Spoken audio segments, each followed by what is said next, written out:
at the Bomas of Kenya. The launch includes election operation plan and boundaries review operation plans. Let's just cross over right now. Wafula Chebukati is currently speaking. Come 2022 elections. My work is to introduce the chief guest, but I will say maybe just one or two things. The first one is to thank all of you for coming today and honoring this invitation, which sets in motion the roadmap for 2022 general elections and boundaries review process. On behalf of the Commission, I wish to say Asante Sana and Karibu. I also wish to take this opportunity and Madam Chief Registrar, I hope you pass the message to congratulate Her Ladyship, the Chief Justice, on her historic appointment as the First Lady Chief Justice of the Republic of Kenya and President of the Supreme Court. We pay homage to her. Her Ladyship's industrious legal career and that has seen her rise to the pinnacle of the judicial system. As Her Ladyship embarks on the tenure as the Chief Justice of the Republic of Kenya, we wish her the very best and look forward to a continued working cautious relationship between the judiciary and the Commission. For those of you who may not know, there's a lot that happens between the judiciary and the IBC as we plan for elections. The judiciary have a judicial committee on elections, which actually meets the IBC to plan for electoral activities which affect the judiciary. And today, we are gathered here to launch the 2020 to 2024 strategic plan, election operation plan, boundaries review operation plan, and several manuals which have been mentioned. This journey of making this the documents started way back immediately after the last elections in 2017. And today we are happy that we have reached where we are. It has not been easy because as a commission, we have, of course, limited funding. Our funding only comes in just when election is about. Like the first tranche of our funding now is coming in the next financial year. And as a commission, we have always said we need to be funded throughout the 5-year electoral cycle. And so now here we are with an election next year, and the first tranche of the funding is just coming in. But with all of you and your support, we should be able to deliver on our mandate. I want to say, and I'm happy, Madam Naomi, you're here. We shall be talking next week. But one of the things we shall talk about, which I must say now so that you start internalizing, is that we, as a commission, have met, we met your colleagues in the National Assembly and came up with several legislations, key among which I want to mention is the amendments to the Election Financing Act, which is in operation. We have the Election Financing Act, which we are not able to operationalize it because there are no regulations. That's why in 2017. And then Parliament postponed it to start operation in 2022. Now 2022 is next year. We still don't have the regulations. But what the Commission did together with the JLAC of National Assembly is to make amendments to that particular act, which will now make it easier to operationalize it. Because as it is, that act is very complex. It requires, of course, every candidate to furnish accounts with the Commission, bank accounts, and a lot of other issues. But we have made it simpler, and that act is lying in the National Assembly, I believe in the Senate. We urge Parliament to debate this act, amendments to this act, and pass the relevant amendments so that we can operationalize it in time for the elections next year. There are other statutes which we have also sent to Parliament. And there's also a document called the Electoral Law Reform in Kenya, the IBC Experience. This is a document we generated from experiences we had in 2017 elections. This report outlines all areas required to be looked at and amended by Parliament as regards election laws. It's available on our website. We send it to the two speakers of Parliament, and we hope that Parliament will look at it, make the necessary amendments. We're already late in the day, but we hope something will be done so that the experiences learned in 2017 are not repeated. So, looking forward to the meeting and working with the Parliament, looking forward to working with all the stakeholders represented here today. And perhaps going back to the first speaker, PPLC, you mentioned about issues of servers. In 2022, the Commission has already addressed those issues in the issues of servers. We shall work with the media, and meetings lined up with the media fraternity so that election results are in the polling station. That is what it is. At every polling station, after counting, those are the results. Issues of transmission should not be an issue that should affect elections in any way. And what the Commission wants is to partner with the media so that at every stage, Kenyans know what are those results. And those are the conversations we are having with the media going into the next election. We also have, the Commission will come up, already has come up with, and this will be announced in due course, that we shall have multiple servers, not just one server, but several servers available, the media, the public, the candidates if possible, and political parties if possible. But a framework will be generated so that the information coming or being transmitted will be the same information in each of the servers. The ones who do IT can possibly explain that better.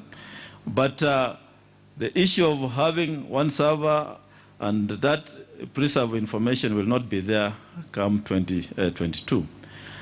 And lastly, on that issue, we're working again in partnership with the Communication Authority of Kenya, whom we have held meetings and set up a joint technical committee. The Communication Authority, among other things, will undertake quality of service parameters for each and every polling station in the country so that we know which polling station can transmit results which has 3G network. Now, those which may not have, then alternative arrangements will be made. And Kenyans will know in advance which polling station is unable to transmit so that we don't get into a situation where there is suspicion and mistrust. So all those issues have been addressed. And I just want to reiterate that the Commission is ready to work with any other stakeholder who I believe wishes to contribute towards the success of the upcoming general elections. As I said, this is not my day to speak. I would like the chief guest to, I'm sure the chief guest has a longer speech, so let me not take too much time.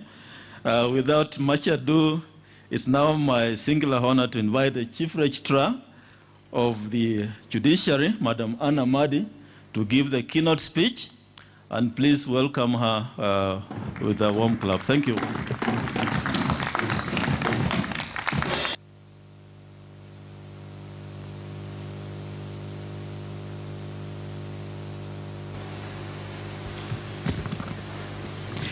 Thank you very much, Chair, Mr. Wanyonyi Chebukati, as I've known you for the last 30 years or so. Honorable Chair, distinguished ladies and gentlemen, good afternoon. I'm here on behalf of the Honorable the Chief Justice Martha Koome, who would have loved to be here to celebrate this occasion with the Commission, but due to unforeseen circumstances, she was unable to join us. She has conveyed her greetings and goodwill message to you, Mr. Chebukati, Chair of the Commission, all the commissioners, and indeed all the invited guests. I'm pleased to be here. I was privileged to attend the launch of the IEBC strategic plan 5 years ago, and I do not take it for granted that I've had the opportunity and privilege to share this moment with you. So I'll go straight to the speech of the Chief Justice, and this is what she has to say. Ladies and gentlemen, we gather here today to launch the IEBC third strategic plan for the period 2020-2024 and other resultant procedural instruments like the Boundary Review Operation Plan and the Election Operation Plan, among other manuals that will provide a roadmap for the Commission's programs and activities as it prepares to conduct the 2022 general election. It is indeed gratifying to note that the Commission, in readying itself to carry out this onerous responsibility, has decided to codify their strategic priorities. Mr. Chairman, ladies and gentlemen, the Independent Electoral and Boundaries Commission, established as a constitutional commission under Articles 88 and 248 of the Constitution of Kenya and administered under the Independent Electoral and Boundaries Commission Act of Kenya 2011, is a very critical electoral governance institution in this country. Given the heated political climate that we find ourselves in every 5-year electoral cycle, and this was alluded to by Honorable Tuju, it behoves both our institutions, that is the IEBC and the judiciary, charged with the responsibility of administering elections and adjudicating disputes arising therefrom, respectively, to have in place mechanisms that will ensure transparent and accountable processes. Ladies and gentlemen, after the 2007 post-election violence witnessed in this country, the judiciary set out to develop an effective and efficient electoral dispute resolution process that was ready and in place in the run-up to the 2013 general elections. This process was steered by the Judiciary Working Committee on Election Preparations, which was mandated with advising the judiciary on administrative measures and systems for monitoring and evaluating the management of election-related disputes in court. This was for the sole reason of ensuring the efficient disposal of electoral disputes. And this process entailed, among others, the design of a capacity-building program for our judges, judicial officers, and staff on electoral matters, stakeholder engagement, and a public outreach strategy designed to inform the public on the election dispute resolution process. Ladies and gentlemen, the experiences gained from 2013 electoral dispute resolution period informed the need to convert the then ad hoc Judiciary Working Committee on Election Preparations to a permanent committee. Thus, in August 2015, the Judiciary Committee on Elections, or JCE as we call it, was made a standing committee to provide a mechanism to assist the judiciary prepare for the discharge of its mandate on electoral dispute resolution. Ladies and gentlemen, in 2018, we had and determined 388 electoral dispute cases compared to 188 in 2013. That was an increase of 200 cases from the previous election. Remember that the our electoral legal regime gives very stringent timelines that must be kept, and all cases of this nature must be completed within 6 months. So with this huge increase, of course, was the pressure on the judiciary. So the challenge that I want to pose to the IEBC is, how can we minimize this? In 2022, going to 2023, when the dispute resolution processes will be going on, do we have a role in ensuring that we minimize this number? And I say this taking into account a country like Ghana that only had 7 electoral disputes in their last election.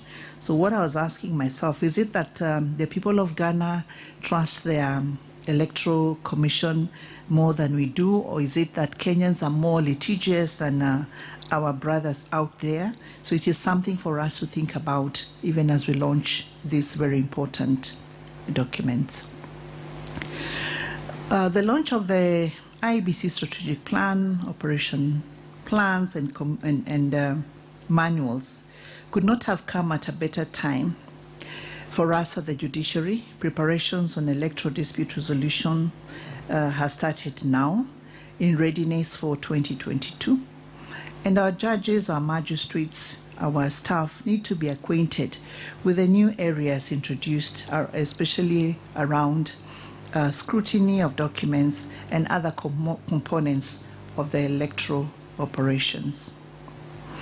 The Judiciary Committee on Elections has been consulting with all stakeholders, including the IEBC, and Chair has alluded to this, in formulating various rules and regulations to guide the conduct of electoral disputes in our courts. This also goes to the Political Parties Disputes Tribunal that deals with the party primaries disputes. It is therefore gratifying to note that the Commission on its part intends to pursue citizen-centered strategic interventions, including review of the organization structure to meet changing needs and expectations, continuous engagements with partners and stakeholders, and strengthening collaboration with both state and non-state actors. We see this as a great opportunity to further engagement with the judiciary as we prepare for the next phase of electoral dispute resolution.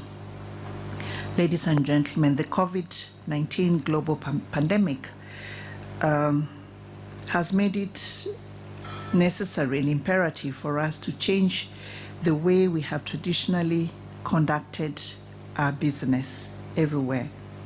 And this calls for re-engineering of our processes. It is noted that in this regard, the Commission, in collaboration with the Ministry of Health, has developed protocols that will enable the seamless execution of the Commission's constitutional mandate on elections and boundary delimitation. Funding for the various planned targets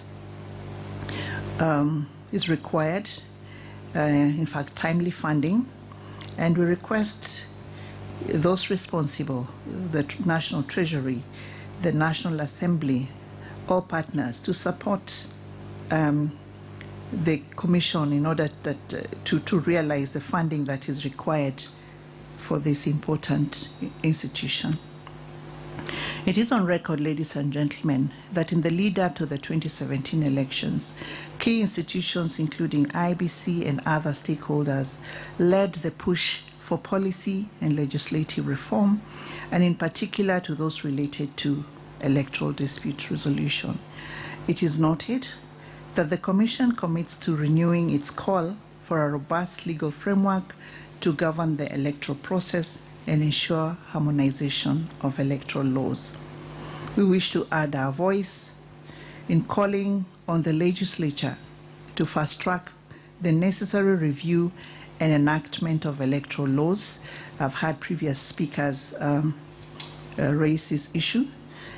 And for us, we recognize the importance of sanitizing and creating order and decorum in political campaigns, And with this, there's also need to operationalize the Election Campaign Financing Act of 2013. One of the speakers made a request on the need to develop the Political Parties Disputes Tribunal. We know that last year they were completely overwhelmed, and this is something for us to think about. I will take the message to the Honorable, the Chief Justice. Let me take this opportunity to congratulate the Commission on the great strides made in the administration of elections despite the numerous challenges. May I add that Kenyans are watching, and the electoral process for us must produce outcomes that make sense to the electorate.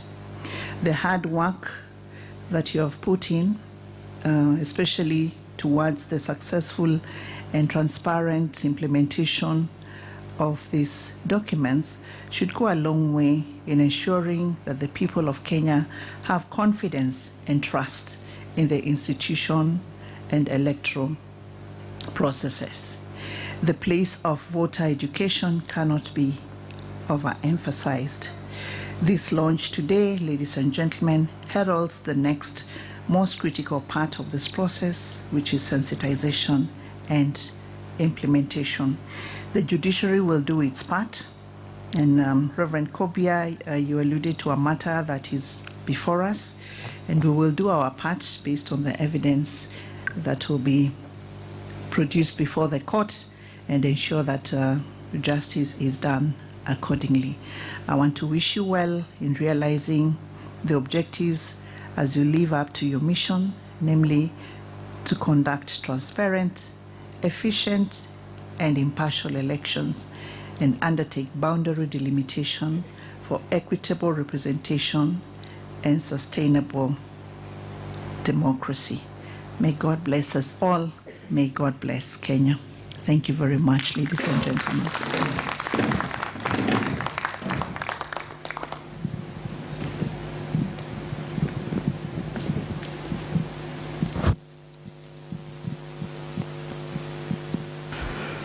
Thank you very much, Madam Amadi, and especially for responding to some of those queries. Like we said, we leave it here. Everything that we speak here today, we live on this stage. We have made a small change to the program. That is a function of the Independent Electoral and Boundaries Commission. They are launching the 2020-2024 strategic plan.